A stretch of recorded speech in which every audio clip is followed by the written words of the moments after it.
Welcome to The Right Way, the discussion forum that we try and host for business leaders around the UK and globally as well. You know, we've had some great interest from other people around some of these subject areas. So it's just me today. You got a bit of monologue. Reason in terms of just really, I think, approaching a subject that's quite close to my heart in relation to having done this for many years, really just seeing the impact that stress has on business leaders. And it's something that really is not discussed or talked about. It's very much a taboo subject in many circles. And it's great that there is a bit more of the, how can I call it, an openness in relation to understanding and dealing with those fundamental elements of how, as business leaders, we effectively manage our business in an element that it was really important as well, but also able to manage those stressful times and activities that plague every entrepreneur as they go about building their businesses for good. So make no apology in relation to dealing with this subject. If you're able to hear me, just put a yes into the chat as well. I'm sure you're all going to hear me, but we're live on LinkedIn Live, Facebook, Twitter, which is now no more the sort of birdie thing, Excel, I don't know how you pronounce it now, and Facebook as well. So really all on YouTube as well. So yep, and so all the major social media platforms as well. And so please, have an opportunity to use any of those vehicles to respond effectively. We see all the chats, comments here live in the studio. So please do not hesitate to ask any questions, any discussions, anything that you feel is relevant or unclear. Love to clarify it during this presentation. We're going to be going for an hour. No more than an hour. I mean, that's enough of your lunchtime that we want to take up today anyway. But certainly I want to take the opportunity really just to share a little bit about me, a little bit of my background, and also give you the direction of the travel that we have in today. So in terms of the agenda, very simple, really sort of the introduction that I've already mentioned a little bit already. And then we're going to be talking about several themes, activities. I don't know what you want to call them really, but just some subject matters really around the whole element of the business case for well-being and really being in that activity, tactics, tips to address stress, delegation and time management, support to teams undergoing stress. And I think really it's super important really to look at, how, we can also help to provide support to our teams as well, because invariably sometimes we are the cause as leaders, we are the cause of stress in those environments. So it's really worthwhile doing that. And then there's an element of Q&A at the end. However, again, very open. I appreciate it's sometimes a sensitive subject for people. They may want to share that. But if you feel that you want to do that or want to get some clarification, please use the chat and I'll pick it up as we go through the presentation. So hopefully that is the direction of travel that we have today as well. And so a little bit about me in the sense of, I've been running businesses for a number of years, sort of a scientist with a corporate background. And many of you know as well, has been running businesses here and in the US, principally around healthcare, principally around business growth. I have a basketball club that you see over here on my left or right to you. But again, and that's a social enterprise that I've got involved with and taken over many years ago, really to provide basketball to a lot of young people in the community area as well. I'm also on the board of the Maidstone and Tunbridge Wells NHS Trust. So I get to see some of some of the issues and pressures that we have within the NHS on a regular basis as well. And a fantastic group of people, 7,000 staff serving just over a 250,000 people around the Kent area. So lots of activities I'm involved with. But I think, like I said, true to my heart is seeing people ultimately, how can I put it, fulfill all that they've been born this earth to do. Really, I'm a great believer that God has given us all talents that we should maximize, and really that's for me, just to see people fulfill all that they are called to be on this earth. We got one life, one opportunity to make it count and make it work. So really, for me, that's super important to see people, be released to be able to do all they want to do in the workplace effectively, and to contribute to their colleagues as well as contribute to society. So let's get into the presentation as it is. So it's a presentation, like I said, I'm just going to go through some of those activities.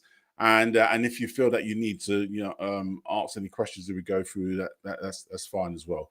But the first individual I want to just bring to your attention is a guy called Antonio Horta Rosario. Now, some of you may be familiar with this individual, and those in the UK should be, even though, to be fair, he's kept himself quite low profile. But he was the guy responsible for turning around Lloyds Bank when it was taken over by the UK government, and as a result, done a fantastic job to do so, and obviously left the bank several years ago.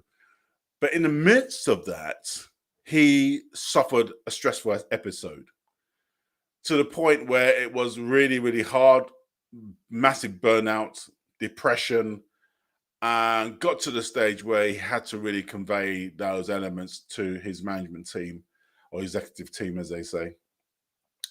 And following that, he was excused of his position and sought counsel in a private clinic for a whole host of different things as well, for a number of months as well. And obviously the organization carried on to, to cover for him and support him in that particular time as well. But he was the first high-profile CEO of a public traded bank who really highlighted the importance of burnout and mental stress and anxiety levels on business leaders as it is. And I think that was really, really super cool, because invariably, as you all know, we're supposed to be stoic, as business leaders. We're supposed to be always having our stuff together. I was going to say an inappropriate word, but just have our stuff together all the time, all to be on point, always focused, always able to make the decisions in an appropriate and the rightful time. And invariably, that's really, really hard and difficult, and I think for him especially, what tended to happen was that the pressures of turning the bank around, the government pressure to actually ensure that they could come out in a timely manner, because obviously public funds and bailed them out, and ensuring that the bank not only made a profit but significant return to the government to allow the bank to be able to now trade out of that situation. So it was under a lot of pressure. And to be fair, most businesses, because SMEs account for 98% of activity in the UK, we don't have that luxury. We don't have luxury if something happens to us for our activities to be taken over by people in our organization. We should have a succession plan in elements, or business continuity elements in place in our businesses, and that's another video, shall I say. I will play it at an appropriate time. But ultimately, the bottom line is that ultimately we should be in a position to be able to be, how can I put it, mitigate the contingency of having stress in our situation. Now, let's be very clear. Stress is good. Our body needs stress. Otherwise, when a bear comes along, we're not going to run. We need the element of stress to kick in to be able to create the appropriate adrenaline, all the hormone elements that we need as an individual to live and survive. And stress motivates us. The good part of stress is that it motivates us. It can help us to have clarity, focus, and allows us to get things done in an appropriate timeline. Where it becomes bad stress is where ultimately we are paralyzed because of the thing that is causing the stress. In other words, we just procrastinate. We just don't want to do what we want to do. We continue to just have that malaise. And that allows other hormonal elements to build up into our body and system, causing irreparable, at times, damage to how we are mentally as well as physically. And it's that part of getting to that element of stress I want to really deal with. So, in other words, to ensure how can we mitigate us feeling in that particular element of life, rather than dealing with some of the issues head on and mitigating how we feel, rather than get to that point where it's completely debilitating to us. That every time we think about it, we cannot think about it. We don't sleep very well. We have all the cause and symptoms of classic overstressed and burnout on the back of that. So please, I'm not, I'm a scientist, I'm not a psychologist, I'm not a doctor or physician, but in my years of running businesses and running teams and talking to thousands of business entrepreneurs and leaders, hopefully I should have learned a few things on the way. And I'm going to share some of those tips and strategies with you today in terms of how myself and others have adopted these tactics to be able to mitigate some of those things. So we don't get to that stage, that we use the stress to a positive way and we embark on using that stress positively for our people. But at the same time, we don't get to the other side where we create so much stress that we are basically debilitating our people and debilitating, more importantly, ourselves as well. So hopefully that should give you a flavor on that. And like I said, I've been very fortunate. I haven't experienced the debilitating element and the result of burnout that Antonio, that we just talked about, experienced. But one thing I have said, and I've used this quote that I've said quite a lot about this. It says that you realize that at the moment that if all the plans that you have for your life and the businesses that you own are irrelevant unless you have your work health to see it through. And I think that's really important, that if we don't look after ourselves, folks, it doesn't matter how great the business is, whatever it is, we may not be able to see it through, to see what we've worked so hard to achieve, because we've just completely burnt out or under extreme stress that just makes us non-functional in terms of realizing the opportunities that we have in our business and our people as well. So be very much cognizant of the need to look after ourselves mentally and physically as well. Dr. Fedros Adhanom from the World Health Organization, he says health is a state of complete physical, mental, and social well-being, and not entirely the absence of disease or infirmity. And I think, again, just emphasizing the fact that sometimes we feel that, it's the pictures of disease, the picture of infirmity that is the result of health inequalities. I'm not saying that isn't true. It is definitely true.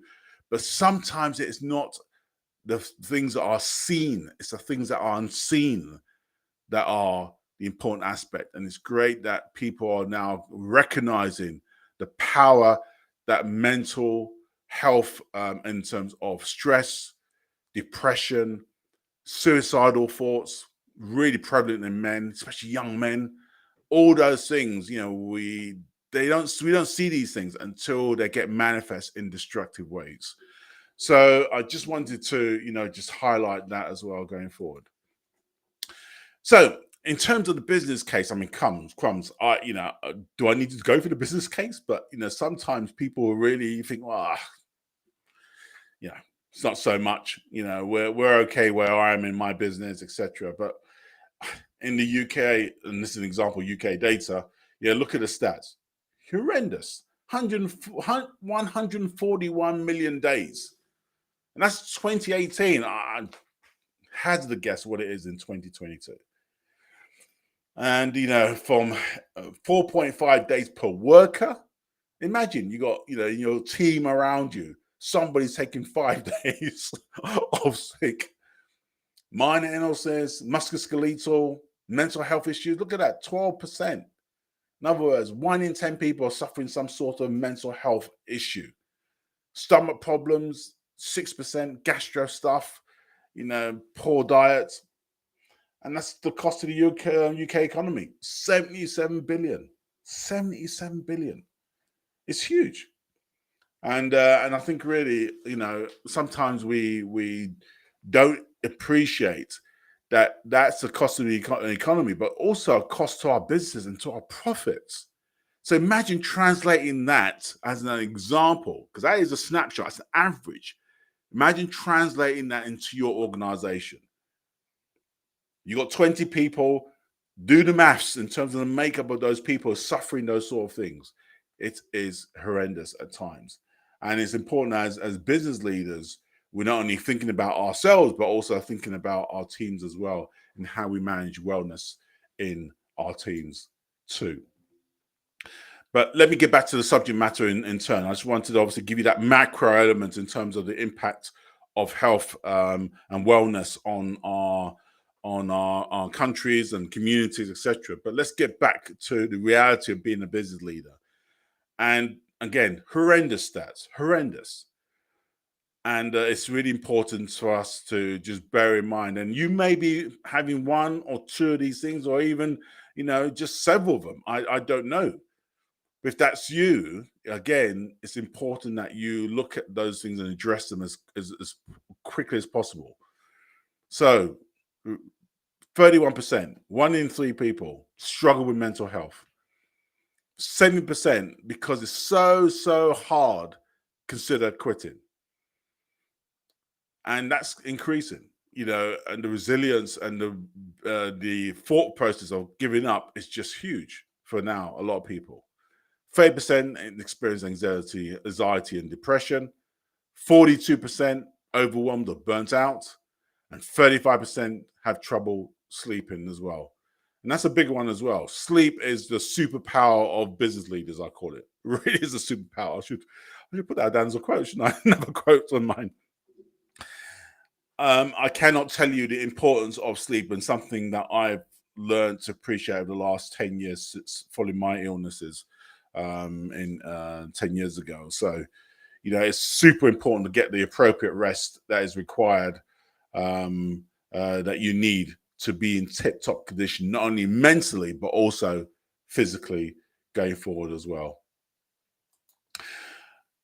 So let's have a look at some really simple tactics, strategies. Please, if you've got a pen and paper, I want you to go through this. I don't want it to be a monologue in that respect today. I want opportunity for you to take away some really good strategies and tactics that you can utilize now. There's some hairy-fairy stuff. It's something that you can do now. And I just want to just share a number of people and their quotes and how they view this whole subject of managing stress in the boardroom. And the first one is, make no apologies, Jeff Bezos, Amazon. It's great if you have a yacht and you have a nice house and lovely whatever it is.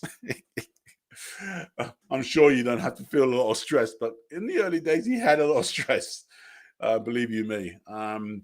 But certainly he says that when stress comes on you, and it will come on you, if you're any business leader of note or entrepreneur of note, stress will hit your life at some point or time. And he says, face it head on. You've got to face these things head on. You cannot just put them into what you call it, put your head in the sand, think it's going to go away. Take it from me, take it from everybody else who's a so-called entrepreneur. It does not go away. You've got to deal with it head on. And that's super important. I know that about me. I'm prone to procrastination. I'm prone to just have that paper on the side. I can see one right in front of me, right there on the side of me. Not dealing with it. Deal it, face it head on. That's important because it does two things. First of all, it allows you to start to consider opportunities and ways to be able to deal with it. And secondly, you'll probably find that the problem is not as big as you think it is, especially if you share it with somebody else. And so, really, it's important to face it head on, face all those issues that you have, and that's why it's important if you've got a business partner or you got an executive team that you can discuss this with. I think it will be really wise at times, and I appreciate it's not always possible, but sometimes, or trusted advisor, coach, call me if necessary. I'm able to talk these things through. So, but really face it head on and get support as necessary. The second aspect, and Susan Wozicki, she was a former CEO of YouTube before she retired a few years ago. And she says, take a break.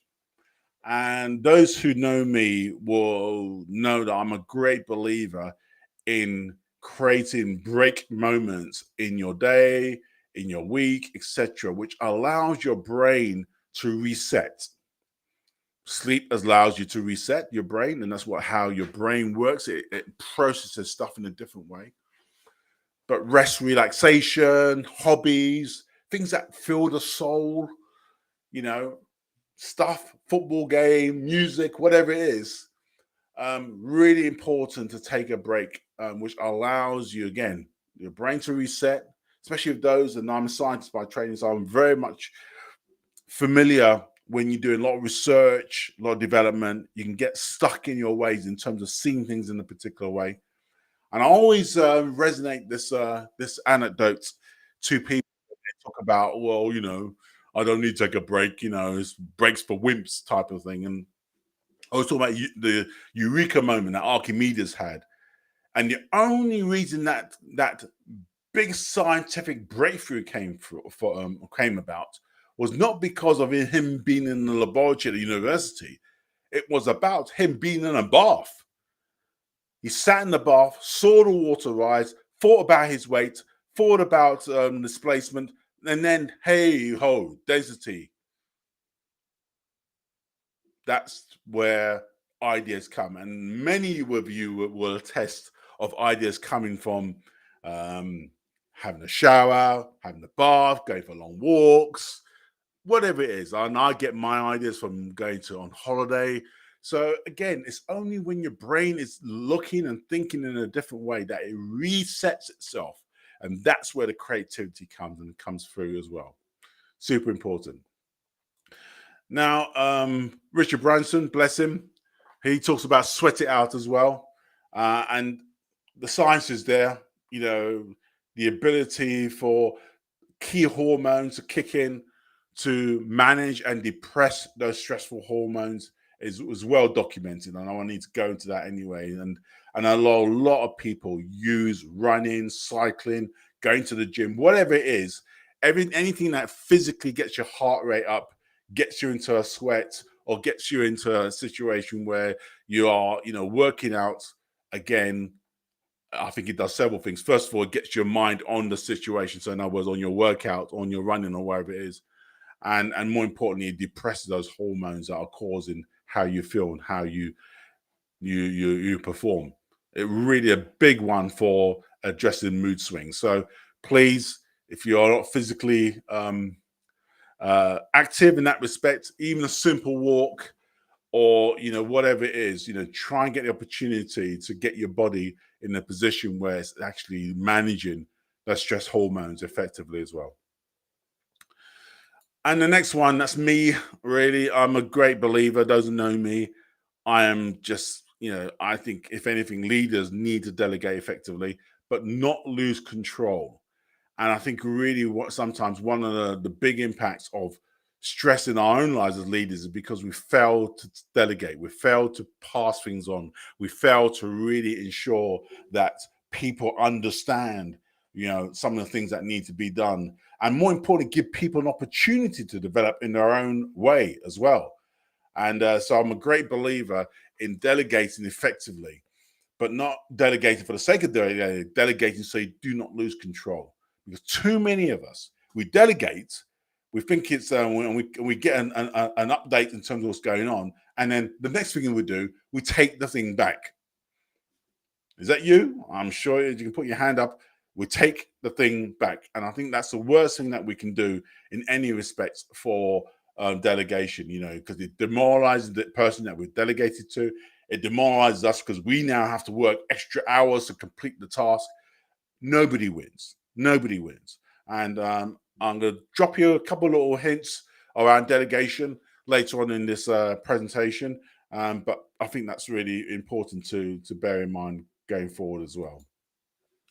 And the other thing, Gary Vaynerchuk, he's around in terms of I think it's VaynerMedia, but very much a social animal in terms of profile and personality. Even though he's been hugely successful in his fields of influence, he always says, you know what, the bottom line is that I always go back to remembering what is important. And that's the thing about, sometimes we work really hard, and as entrepreneurs, typically we are working 60 plus weeks. But the bottom line is that ultimately that, we need to think about our families, think about those people who are really important to us. I saw a little nice anecdote on LinkedIn talking about, somebody, unfortunately, they died. And obviously the business was obviously going through the recruitment campaign and all the rest. But ultimately, the business carried on. But at home, that home lost a mum. The kids lost a mother. The family lost a confidant and friend. Irreplaceable. And sometimes we think we're so irreplaceable in our business that we don't realize that the people that are impacted when we are not there are the ones we neglect the most. So please, super important that, when we manage our stress, we're able to give a sense and be able to help and to be able to be around those who we value and those we love as well. And the final one, Satya Nadella from Microsoft, the CEO of Microsoft. And he says, share, communicate often. It's important that as you go about your role as a business leader, and those activities come about, you've got to share your problems. It's share your burdens, as one ancient scripture talks about. It's really super important that we share how we are, because that just makes the load lighter, gives us perspective of how we are and how we're feeling. We look at those things differently because we may get a different perspective on that activity that's causing us stress from somebody else, or different solutions that are helping us to be able to arrive at a way that we can minimize and mitigate that stress. So again, having good people around you, advisors, a team that are able to share those loads are pretty important as well. So hopefully that gives you an element of what we're looking to do in terms of just some tactics around the whole aspect of stress and stress management.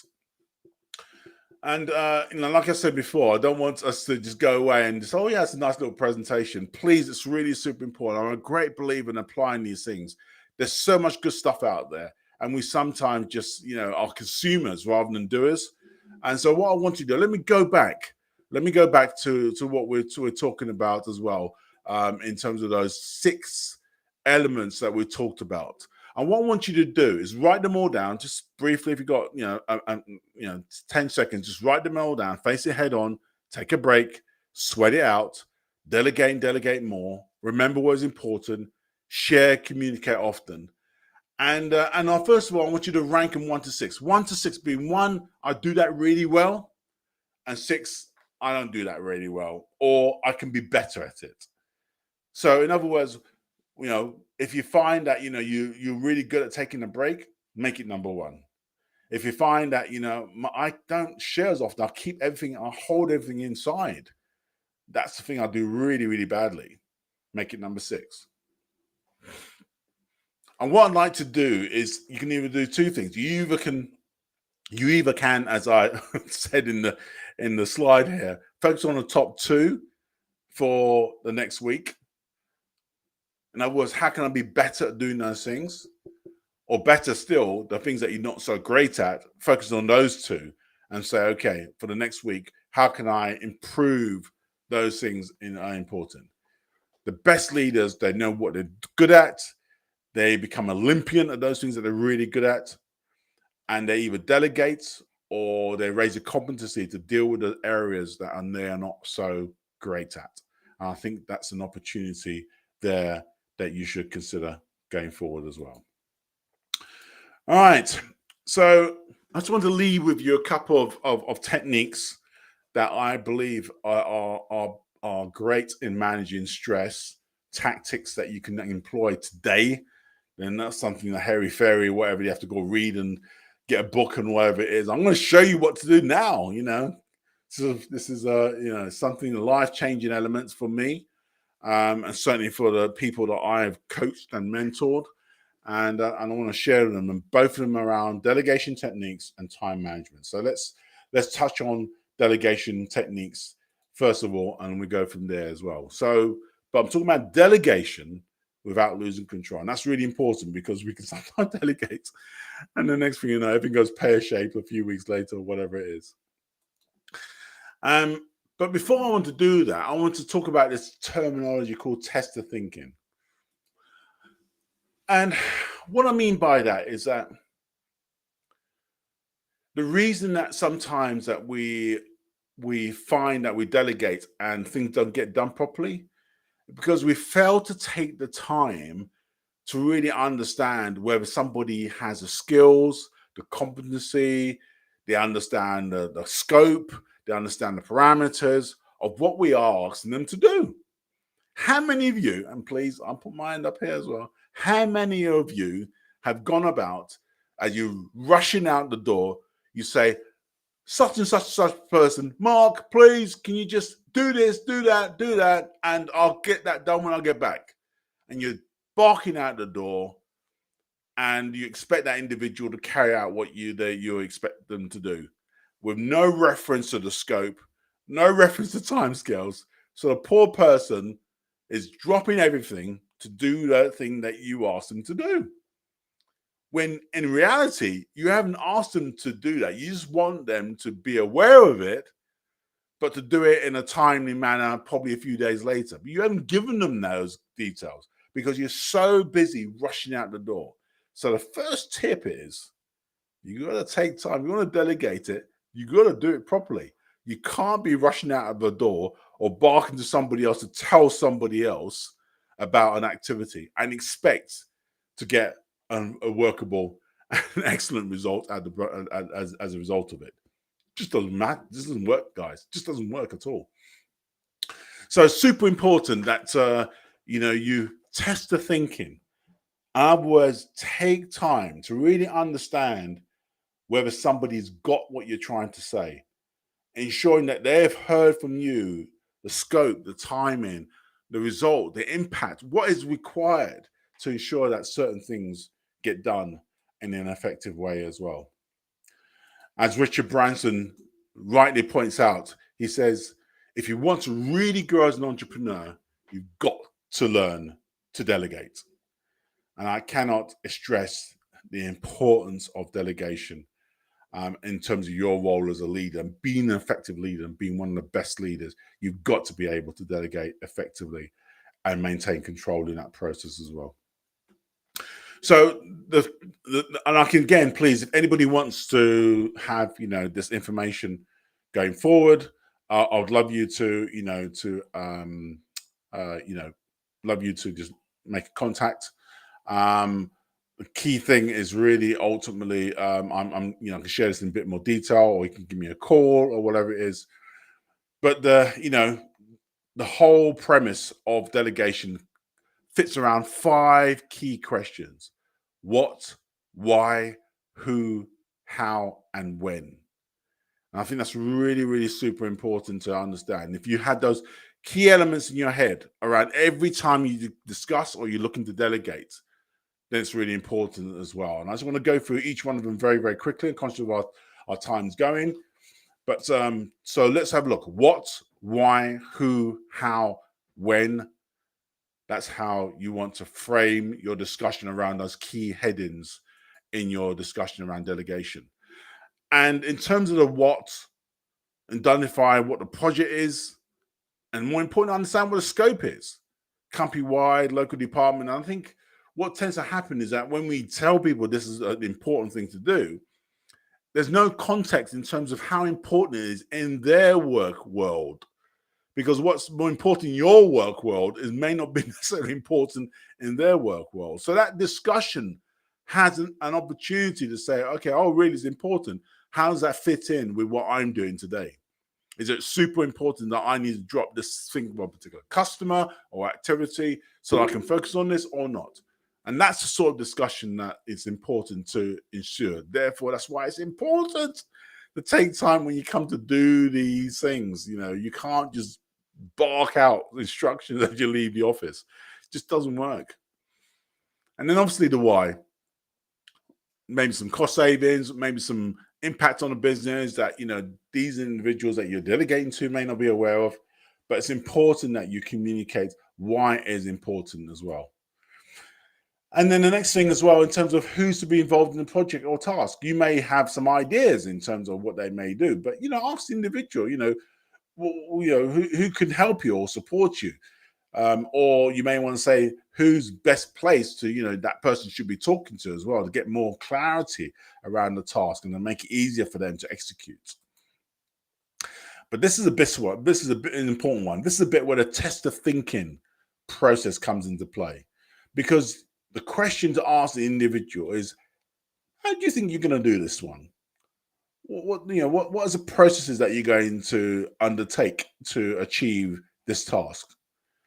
And that discussion from them allows you to gauge, one, their understanding of what you just asked, gauge in terms of what they need to do in terms of accomplish it, get them to think a bit more broader and rather than just thinking, oh, I need to do this thing, in terms of who they need to engage.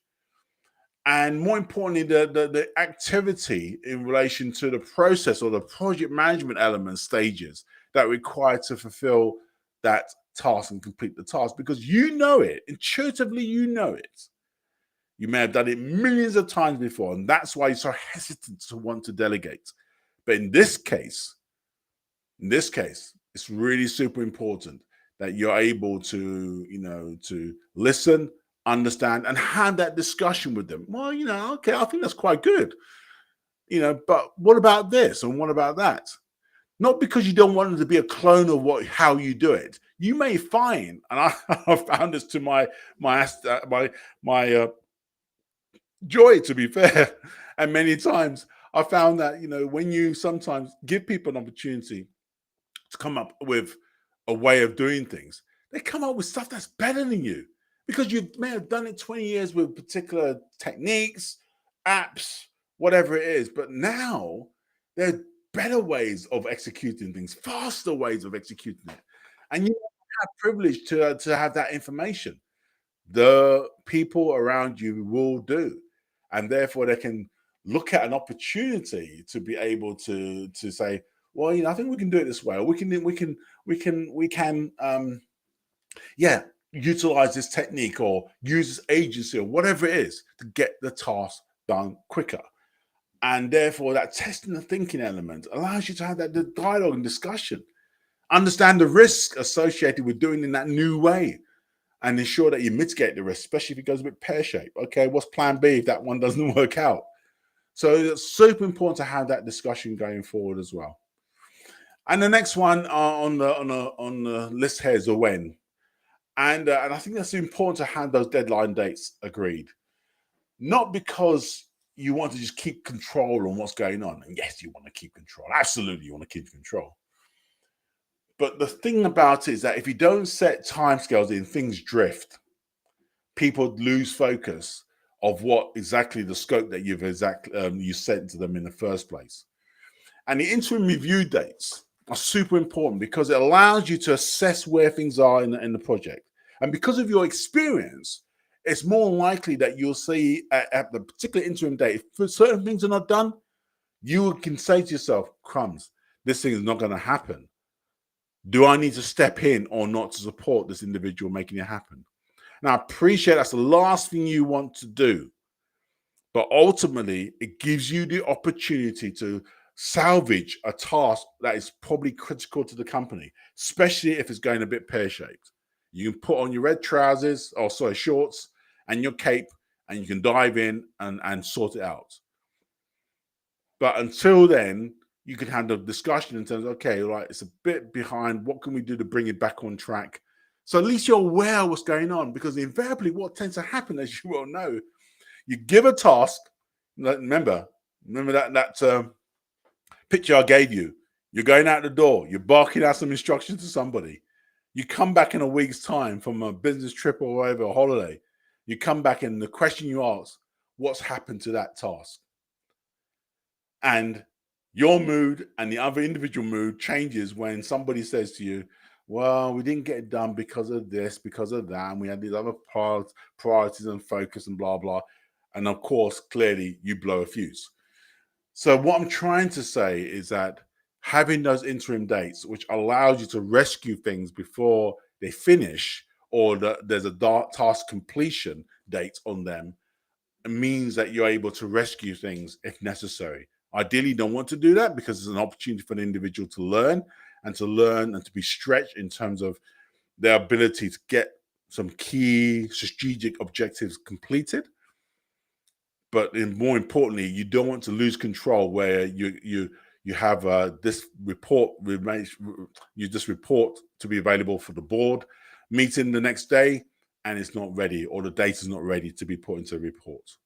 So super important that you're able to deal with that. Time management.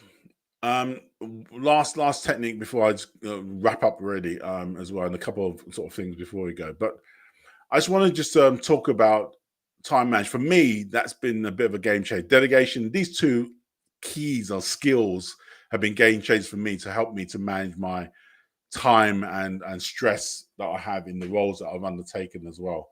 And I just want to share some principles around that you need to be a constant of aware of as well, and probably hopefully some tips as well. Because I found, just taking a step back, I found that I suppose sometimes you're a product of your family environment. My dad was a notorious, ran a small construction business, and he dumped everything, receipts, invoices, letters, council stuff, regulatory stuff, work plans, whatever it is, architect's drawings, everything in a big pile on the table. And this pile just became bigger and bigger as we grew up in our household. But he knew where everything was. That's the dark thing about it. You can sort of shove the pile and he would complain, who's moved my this and who's moved my that? So we just left the thing in the future, But it was so stressful for him, and certainly for us, stressful for him because he couldn't find anything. Things that he thought were in the right place weren't in the right place, etc., etc., etc.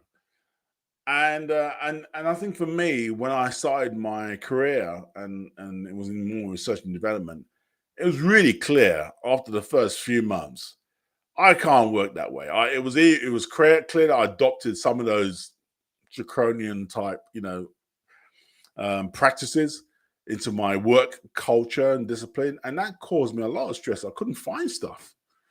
So being organized was super important, and I think being married helped you be a bit more organized as well, and early in my career, and being at my first employment, it was super important to be organized as well. And as you can see from this little slide here, it's got just some tips here. Again, some of it we've talked about already. So if you look on the left side of it of the picture, 10% of activity to planning, super important. Again, spending time to plan and to think through stuff wherever, especially at the beginning of your day and at the end of your day. I think that if you, rather than sort of dive into your emails, etc., just take time out and just say, what am I want to achieve today? What's my objective? What I'm trying to do? And plan the day effectively. So it gives you the space to be able to do things effectively that you want to do and that you should do. And I appreciate stuff happens. Stuff hits the fan. I understand that. But have a plan At least if stuff hits the fan, bit of a mouth twist of that one. But if stuff hits the fan, then it's super important that at least then you got a list of what you need to be done, and that can be translated over to the next day or the following day or whatever it is, how you want to plan going forward as well. So you don't lose sight of those things that are super important as well. And that's what tends to happen. You have anything happens, anything goes, your time is just taken over by meetings and people and all the rest, and your diary is chocked to bits. And the worst thing as well, some people do is that they leave the diary open for people to put stuff in. Crazy. You control your time, not other people. And that's really important as well. Delegation as well, we talked about on that left side, on the pick box as well. Beginning of the day, let's go on the right-hand side. Treat each day as a project, break it down in smaller chunks. Be prepared, it's a big one here. Be prepared to say no. Super important. No buts, or normally I'll say to a lot of people, no buts, not just no for no sake or for the sake of it. No, but we can probably do this and we can do that. Give other solutions to help people to realize that your time is super precious. And always consider the impact of saying yes. We always want to please, and in doing that, we can sometimes put ourselves on unnecessary stress and pressure because it forces other activities into our already scheduled work plan that we have for the day. And emails are the worst one. Oh my days. The ping, everyone. Turn off your notification. If you don't know how to do it, YouTube is great. Or speak to a colleague. Turn off your notification. Turn off that pinging in the background every time a message comes in. It's just a nightmare. And take an opportunity, I try and do it 3 times a day. Morning, noon, and the evening. Look at emails and pick out the ones that are important and discard the rest or delegate them out or whatever you want to do. But, take real deliberate time to do that rather than every 2 minutes looking at emails, finding when that one's coming through as well. So just bear that in mind going through as well. So finally, I just want to just take about, again, if there's any questions, please, I'm happy to have those and pose those going forward as well. But in relation to our teams, I think really just be careful that we need to ensure that, yes, even though we're trying to mitigate stress, we can invariably put stress upon our people as well. I think that's really important to be cognizant of and bearing in mind as well how we do that effectively. And hopefully the delegation bit can help you do that.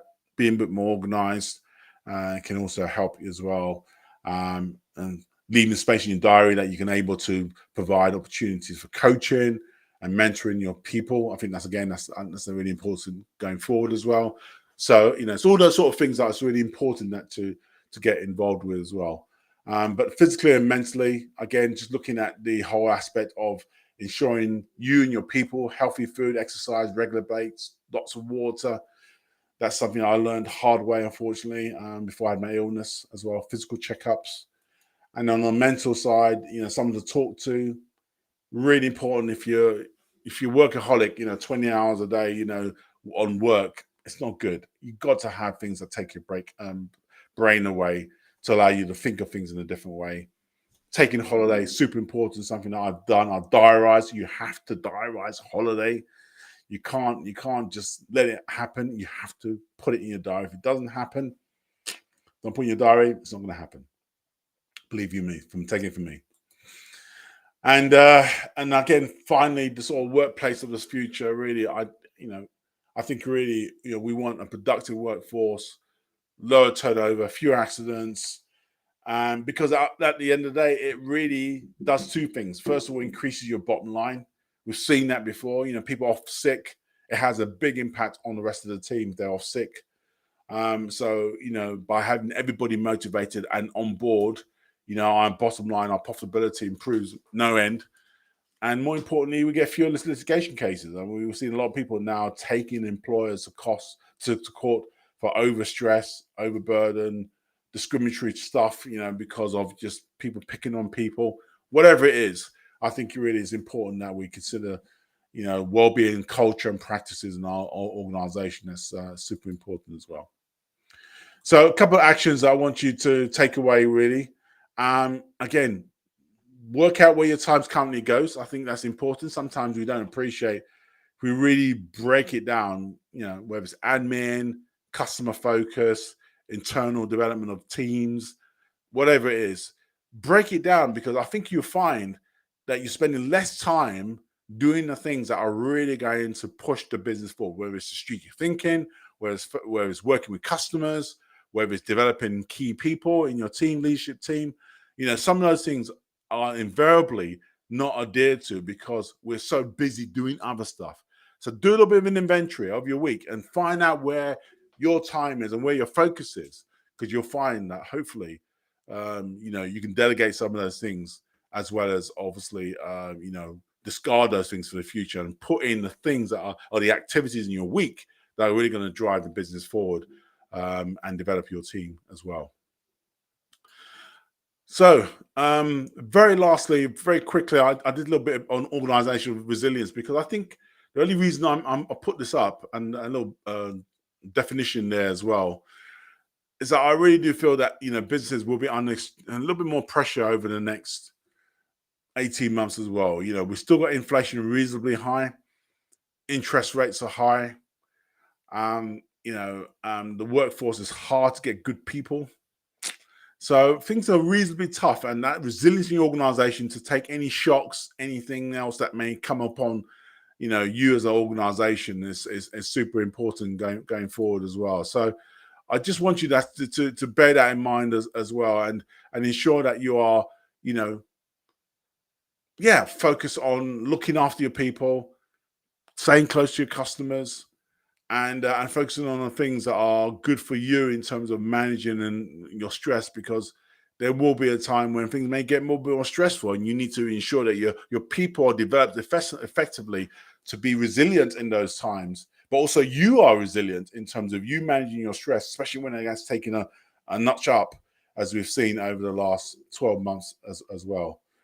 And so that's something I want you to be constant of as well. So I'm done in terms of activities. Any questions that you may have, I'm happy to share those questions. I appreciate it's a very sensitive subject, and that may not be something that you may want to do. Again, please reach out. It's super important that you do that.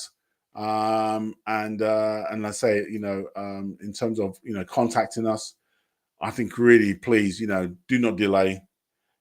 Contact us.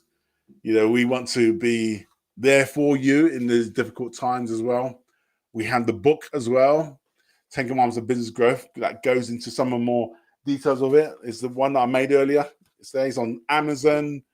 Oh, let me hold it up. Yeah, it's on Amazon. It's on Kindle. It's on Audible as well. So if you want to hear my subtle tones as well over Kindle, that's why over Audible, then happy for you to do that and let me know what you think. But no, it was fun to do. And but no, absolutely, please reach out as well. It's a difficult one for business leaders. We really, really, really want to ensure that as an organization, W Square Solutions, that we work with people who really want to take that next step of growth, and part of that is to be an individual that you exceed your performance and exceeding what you want to achieve as well in this in your business and in your life and with your people. So happy to support. Please reach out. There's my email address on the screen, and certainly, I say, would love to have you contact us and to ensure that we can help you on your journey as well. So again, thank you again. Really appreciate you. Thank you for your time today. Wishing you every blessing over the day as well. Reach out again. I think this will be on a replay as well, so I'll post that on all the platforms to ensure that you get access to that. But we wish you well and have a great afternoon as well. Thank you.